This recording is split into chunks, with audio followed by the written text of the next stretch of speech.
Hello once again, I'm your teacher Des for another set of discussion. So, as I say, all together let's learn happiness. For learning to happiness is learning to success. On my first slide, who can tell what does this comic pictures convey? What do you think this picture tells us? Does this situation has similarities and differences? Does this picture tells us a theory or a philosophy? How about which letter do you think tells us what is traditional method of discussion and what is not traditional method of discussion? Those are only some of the questions that we can ask to our students as we motivate them to our new discussion. So what do you think? Is it A or B?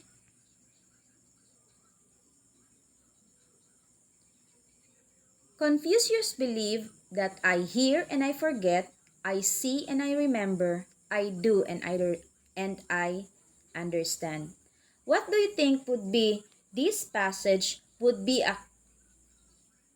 has the connection of our discussion for this morning?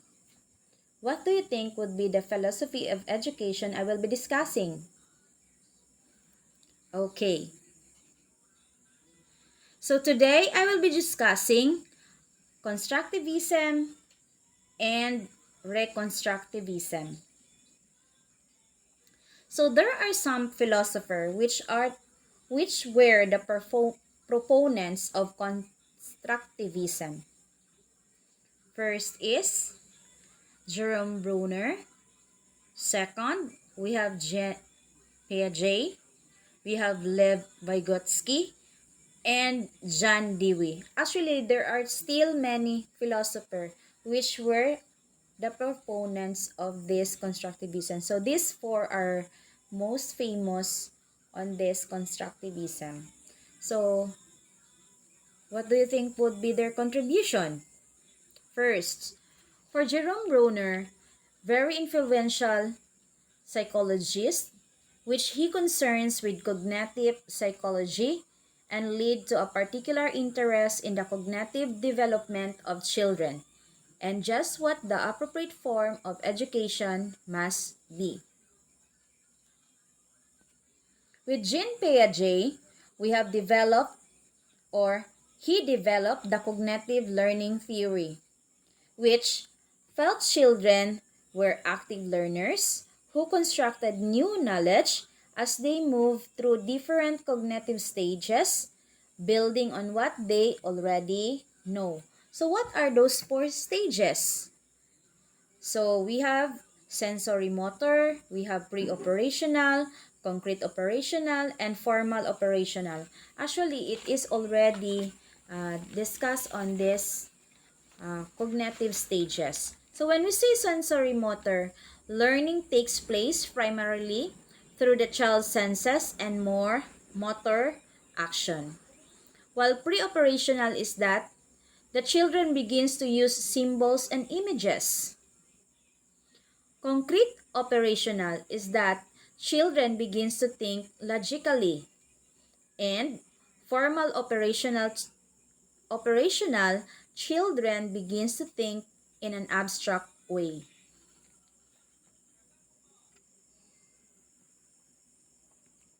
With Lev Vygotsky, he developed the social cognition theory, which asserts that culture is the prime determinant of individual development because humans are only creatures to have created cultures and therefore it affects our learning development. That is on Vygotsky and social cognition. Actually, Lev Vygotsky is the proponent also of CPD, which is the zone proximal development, which will be further discussed on this philosophy. Okay, so philosophy theorized that a child's cultural upbringing greatly affects their learning development. So he really believes that child's cultural upbringing has the effects on learning development. While John Dewey believed that learning should be engaging to the students, they will learn better if they are interested. And there is also a huge influence on our education system, which also believes that educating the whole child, which is physically, mentally, and socially, and not just on the dispensation of facts and information. So what does this mean?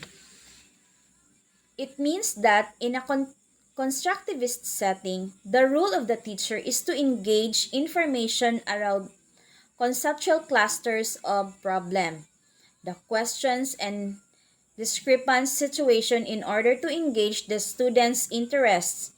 The teacher assists the students in developing new insights and connecting them with their previous learning. So what is really constructivism? Constructivism actually is often associated with pedagogic approaches that promote active learning or learning by doing, which is with John Dewey's work. So in constructivism is a learning theory which learning is active and constructive. Learners build on previous knowledge. People are actively making associations in order to be objective in learning, and new learning is compared to prior knowledge. It is most important that the basic knowledge will be essential on this constructivism, since children will be actively making association on their subjects towards its prior knowledge. So again, the important contributors to these constructivisms are Piaget, Vygotsky, Dewey, Vico, Rotary, and Brunner. So constructivism is actually the idea that learning doesn't just happen by traditional methods of teachers standing in front of the class and lecturing. It is really a what we call this, the role of the teachers will be later discussed on the following slides. So it does not include the traditional method. So how does the teacher, what's really the role of the teacher, and what's also the role of the student on this, what we call this, constructivism. So when we say constructivism, that is, learning is constructed through meaningful real-world experiences, which engages the student's culture, the student's experience and background. You have the active engagement, you have student's perspective, student's constructive, and the problem solving. So in short, constructivism is a philosophy of learning founded on the premise that by reflecting on our experiences, we construct our own understanding of the world we live in. And it is based on the type of learning in which the learner forms or construct much of what she learns or comprehend. So it reflects on this understanding what is its background. So through his own experience, he learned not only by constructing but also understands the process. So it also a principle that the learner learns constructing rather than remembering or record of knowledge.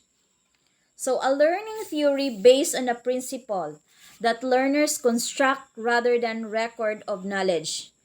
Also, learners create their own understanding of new information rather than receiving knowledge that has been transmitted to them from another source. So we have constructive perspective.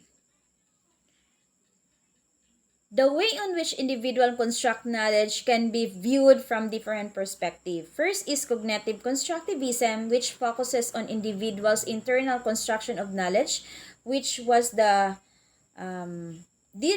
refers the Jean Piaget's theory of 4 stages. We have also social constructivism, which focuses on social interaction and the construction of knowledge within a social context, with Lev Vygotsky on ZPD, or the zone of proximal development. The cognitive constructivism influences the work of, or it was influenced by the work of Piaget. So through this, knowledge construction occurs on individual searches for meaning, testing and modifying their existing schema in order to attain equilibrium or balance in the nature. So we have also social interaction causes individual cognitive conflict that motivates the individual to accommodate new information by reconstructing their current understanding. While social constructivism is, which was influenced by the work of Vygotsky, that learning occurs within a larger cultural context and all students participate and work cooperatively to help one another as they learn. So, what does this mean? All students participate and work cooperatively to help one another. It only means that there will be a shared responsibility between a learner towards a learner, rather than a competition between the learners. So students work within their zone of proximal development while teachers scaffold their learning. So as you can see in your screen, this is the similarity and differences between the social constructivism and the cognitive constructivism. So on my left side, you have Piaget's on cognitive. We have the students,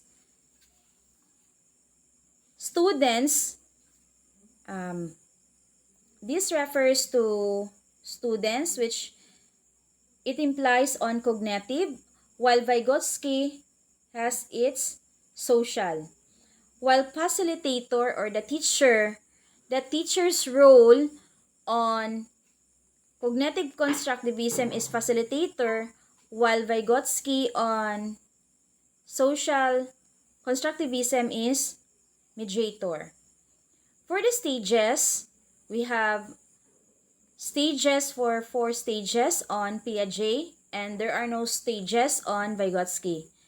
For the key process, we have here on cognitive constructivism, it deals on discovery, while the social constructivism of Vygotsky is through ZPD, or the zone of proximal development. So further similarity, they learn through real-world experiences and interaction. Students are active participants in their own learning. Exploration and discovery. We have students have control in the discovery of new information, focused on cognitive development, and lastly, the language plays a role in our development. Why do you think so that language plays a role in our development?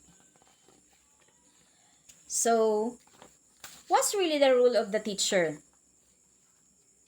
In a constructivist setting, the role of the teacher is to organize information around conceptual cluster of problems, question and discrepant situation in order to engage the students' interests. So how? Teacher assists the students in developing new insights and connecting them with their previous learning. So with ZPDs, where students are challenged to proximity of development. By letting them experience challenging tasks, students can gain confidence and motivation to embark their complex challenges. So what are those? Rule of the teacher in a constructivist classroom. First is show student how to construct the knowledge. So there is no spoon feeding, guide only the learner and facilitate them. Second is effectively monitor learning, which is with our guide and support to designate challenges on students' thinking. So let's say, for example, through its process. So we won't let the students do it on, we will let the students do it on their own, but with our guidance. Third is promote collaboration to share multiple perspective. So we let them think. So teacher only helps the students to develop the HOTS, so or the higher thinking ordered skills. So how are they going to promote collaboration? That is through cooperative learning. So we only facilitates to share responsibility, to share the learner's responsibility towards the other learner rather than they will be competing to one another. Then promote self-exploration and injury.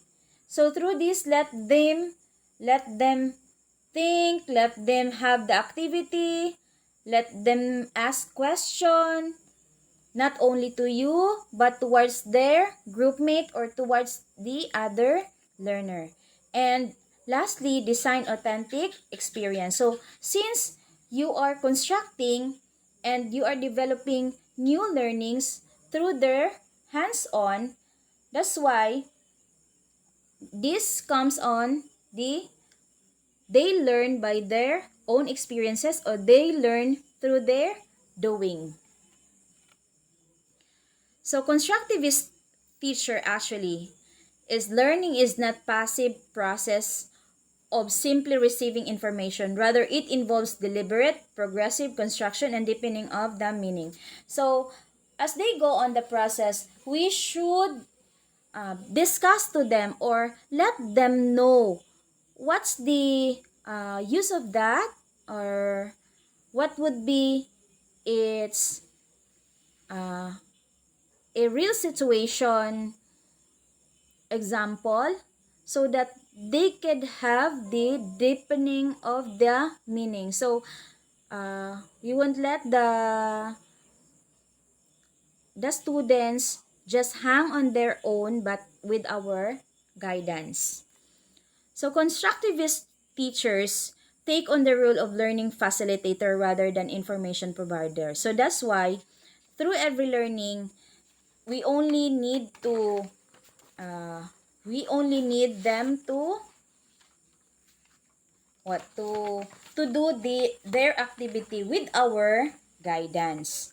So support and challenge students thinking through asking question, just as like what I did on my first slide. So encourage also students to experiment with ideas, work of their own understanding, and develop ownership of their ideas. So one example of we have here the examples of this following activity. So you can do the reciprocal questioning. You let them see the situation, and the learner will ask question on what they have seen on that activity or what they've seen on that what they've done on that activity, as well as what they've seen, what they feel. So on, we have also Jizo classroom. We have also structured controversy. So in reciprocal questioning, students work together to ask and answer question. In Jigsaw classroom, students become expert on one part of the group project and teach it to the other group. In structure controversy is that students work together to research a particular controversy. So here is the students' level of involvement in the class. So as you could see, on constructivism, there is the greater percentage on the active rather than the passive involvement of the students. So what we remember is that only on a passive, that is reading only, hearing the words, which is 20%. We have looking at an exhibit or watching a movie, that is only 30%. While as we compare it in the active or the level of involvement of the learner through doing a dramatic demonstration, simulating the real thing or doing the real thing, that gives them the tasks or that gives them the involvement of 90%, or let them discuss or let them have the activity. So we'll not forget that through the activity we will take place as the facilitator. We guide as well as we support what our learners do. So constructivist theory teachers, incorporate social interaction and authentic real-world tasks. So we acknowledge that each student brings to the classroom their own experiences. We have the beliefs, the values, and attitude that influences their learning and how they construct knowledge. We know for a fact that learning is an active process. So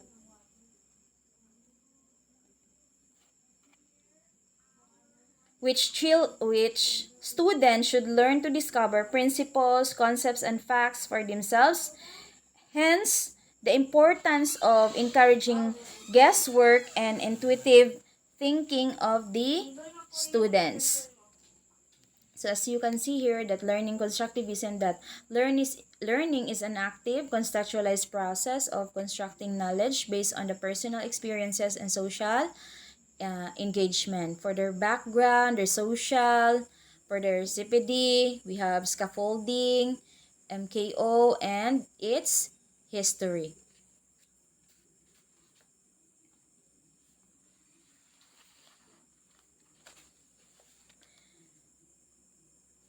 So applying constructivism in the classroom is that constructivist teachers are aware of four characteristics that influences student learning. First is learners construct knowledge that makes sense to them. We have learning depends on current understanding. We have social interaction facilitates learning, and the most meaningful learning occurs within the real world of tasks. So in a learning environment, we should be, or we as the teacher should be designated a support and a challenge students thinking. So we should not forget that we gave them the ownership of problem solving and the solution process. So this would lead the learner to be effective thinker. So as a teacher, we should practice the role of being consultant and a coach on inside a classroom. So this knowledge enables teachers to, first, we have provided the students with high quality representation and example of the content being taught. We have connect content to real world situations. So in our discussion, if possible, it would be contextualized. It would be a real situation so that the students could learn and understand the lesson deeply. So thus enhancing the meaningfulness of student learning. And it also promote high levels of interaction ensuring students are both socially and cognitively active. So, it also a combined explanation with examples and discussion, promote learning with assessment. So, let's not forget it. So, this is how we help students to make a connection. First is that refining question, what would we like to know more about? Let them be. Extend students' idea.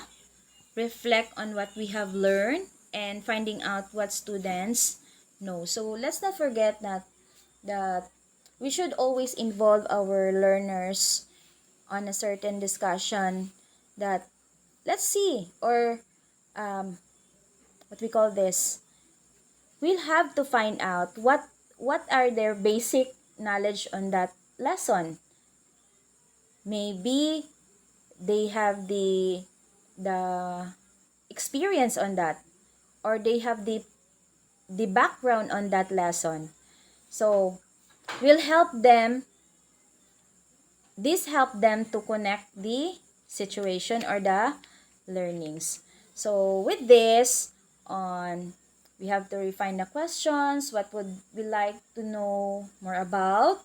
That is, let's say for example, we let them have the activity of think, pair, and share.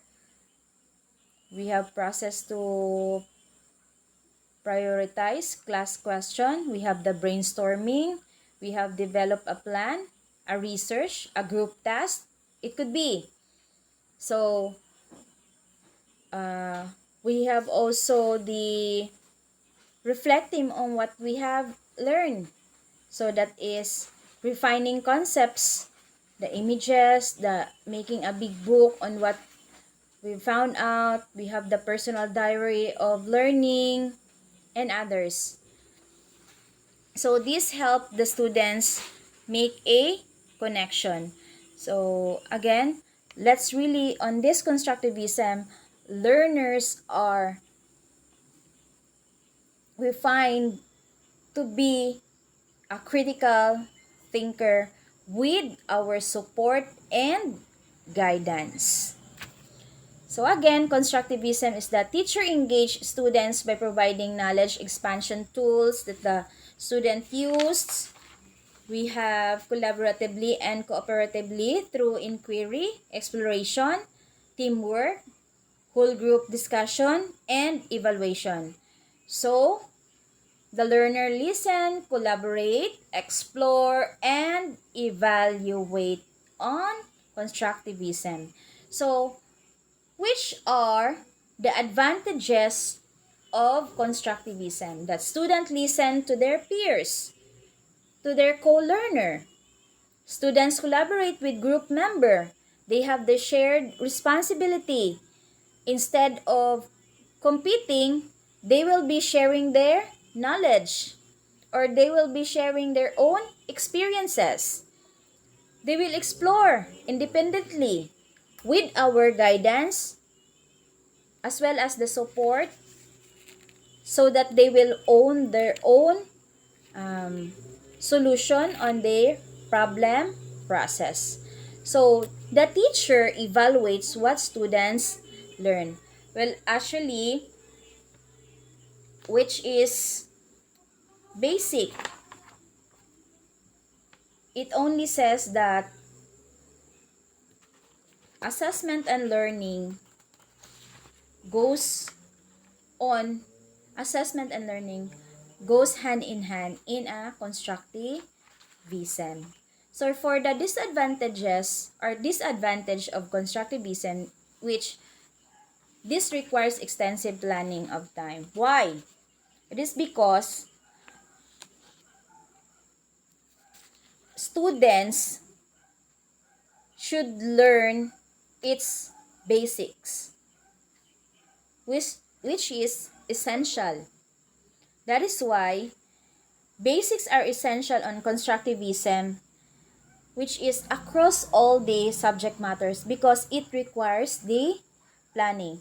Not only they learn the concept through knowledge, but the process itself, how they come up their process and the solution. So, for example, on a problem solving in mathematics or simply a situation, first they need the basic, because if they don't have the basic, then they cannot cooperate, they cannot communicate with their co-learners or even ask a question. It is because they don't have the prior knowledge. That is why it requires the extensive planning time for a constructivism.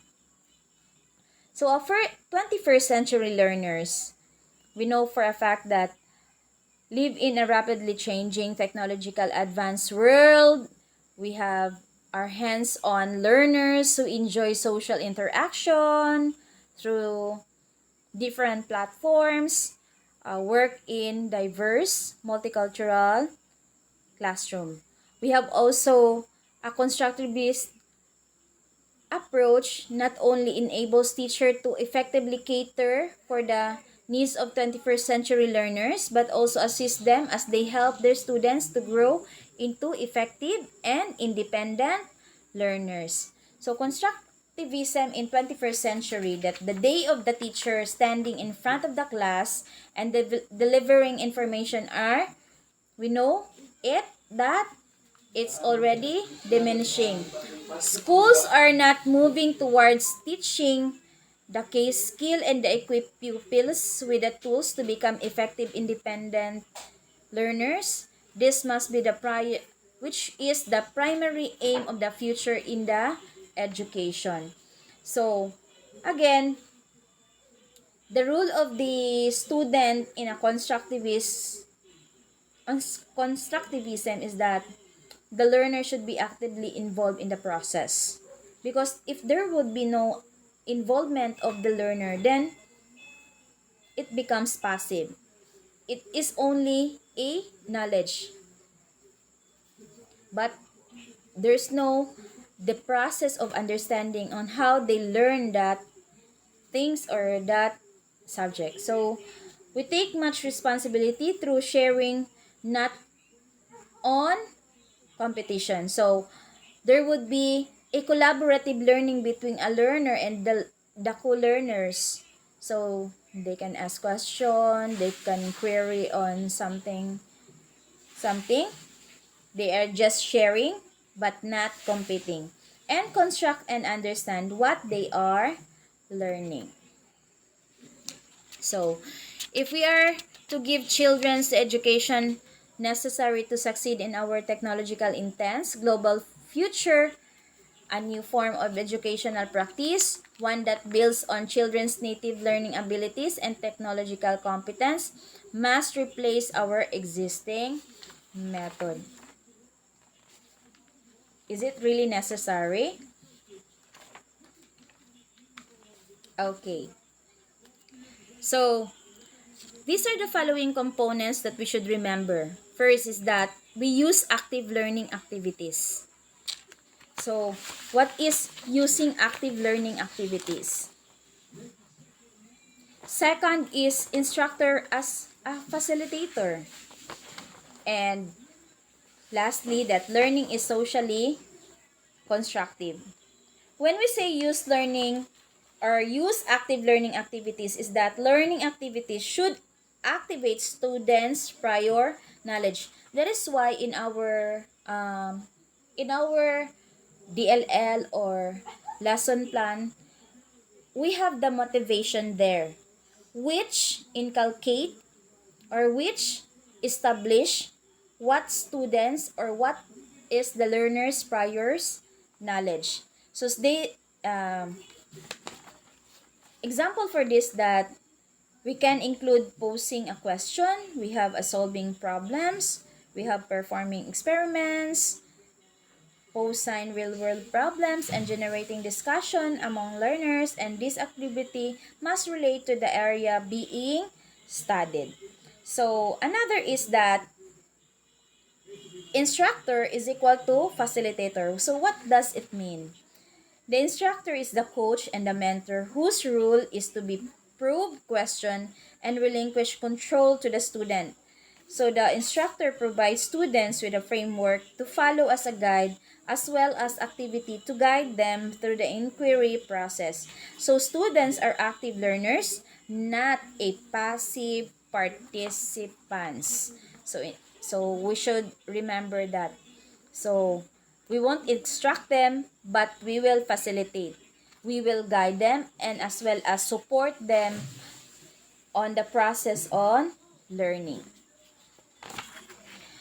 While learning is socially constructed, is that learning should be designed to be collaboratively in nature, which includes discussion, reflections, and includes multiple perspectives. This could include, example for this is group work, we have collaborative discussion, we have debates, journal reflection, and learners should share their learning with others to ensure multiple perspectives as they considered.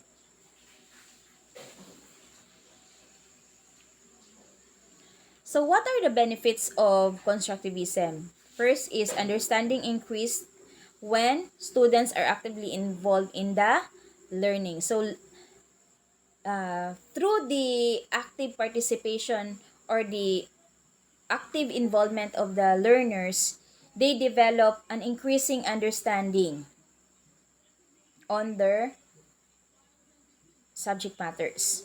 We have increases also the higher order thinking skills and increased problem solving skills are required through problem-based learning.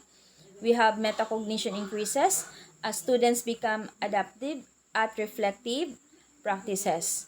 And we have also social and communication skills increase through group collaboration. So it is most important that in constructivism, there is a collaboration, there is the communication between the learner to the other learner. So let's give them the freedom to engage with one another. Well, of course, through our guidance. So, this time I will be discussing on the reconstructivism. So, who are the proponent of reconstructivism? He is Theodore Brameld. We have George Sylvester Counts. We have Paulo Reglos Neves Freire and Ivan Illich. These assumptions are: man to a significant degree plans and controls his society, and society is in need of constant reconstruction. Social change involves a reconstruction of education and the use of education in reconstruction towards the society. We have mankind has the intellectual, technological, and moral potential to create a world civilization of abundance, health, and human capacity. So through this, what's the role of the teacher? The role of the teacher is that leads the learner in designing programs for social, educational, practical, and economic change. We have also primary agent of social changes. And another is that the teacher should initiate lively discussion on controversial issues, political and educational. And lastly, the role of a teacher in reconstructivism is that it enables the learners to critically examine their cultural heritage. So what does this education philosophy aims? Is that education is based on the quest for better society. Education enlivens the students' awareness of different societal problems. So the models or the strategy of this is that we involve our students on community-based project as well as the problem-oriented method. So example for this is that immersion for community-based project, we have community engagement as well as in problem-solving oriented method is that we encourage our students to be involved through researchers, I mean. So what is on reconstructivism is that it connotes us that it gives the emphasis on a better society. So curriculum emphasis is that stresses learning that enable the individual to live in a global millennium. So he should know, or the students should know better what's on its society or its learning environment. Controversial national and international issues that the students or the learner should be aware on those issues. We have emphasis on social sciences and social researchers method, examination of social and economical political problems, because we involve them on what is happening on the society to build a better society, and focus on present and future trends through let them making a researchers. So that's the end. Thank you. So this time I will be giving my own insights on the topic that I've discussed a while ago on what is my insights between constructivism and reconstructivism. So with the current situation we are experiencing,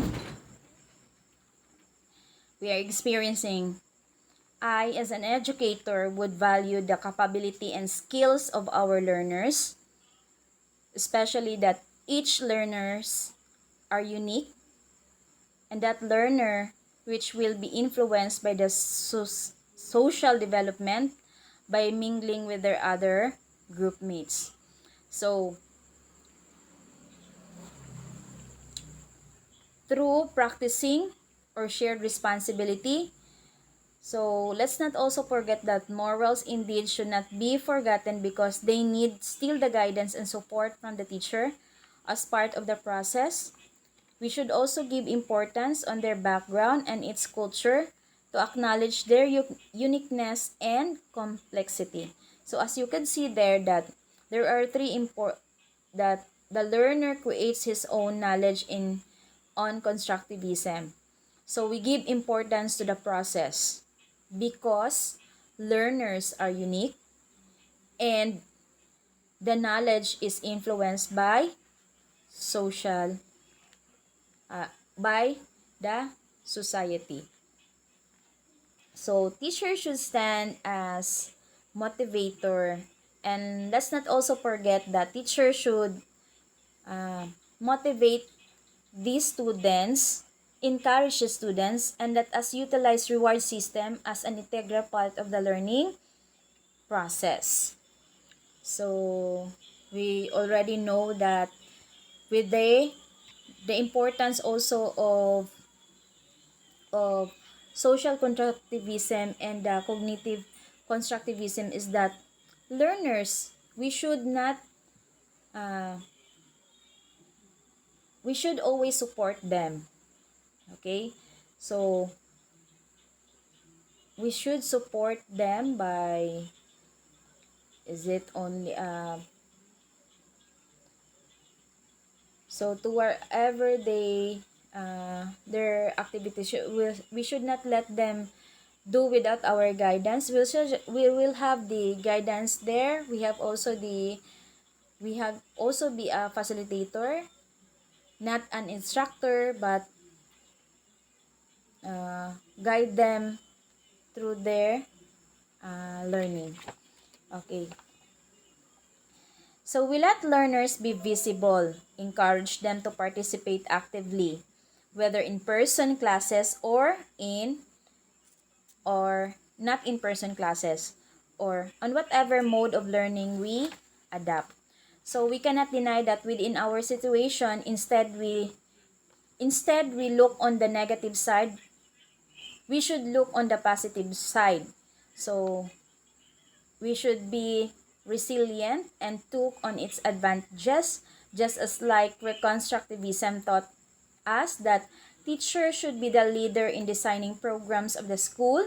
We should be the agent of social changes, and we should teach learners to value our cultural heritage to build a better community. So that is really the importance of constructivism and the reconstructivism. So there, um, for the review, we have here the concept of constructivism there that each learner is unique. So we give them the freedom to do the activity. Let them discover which is part of the process of their learning. Then we have also motivate them. We'll have to motivate our students by giving reward system. It's either the motivation is extrinsic or intrinsic, and that we should also remember that each learner or each learner has the potential, has the skills, has the ability, which was also surrounded by social context and scaffolding. So that's it.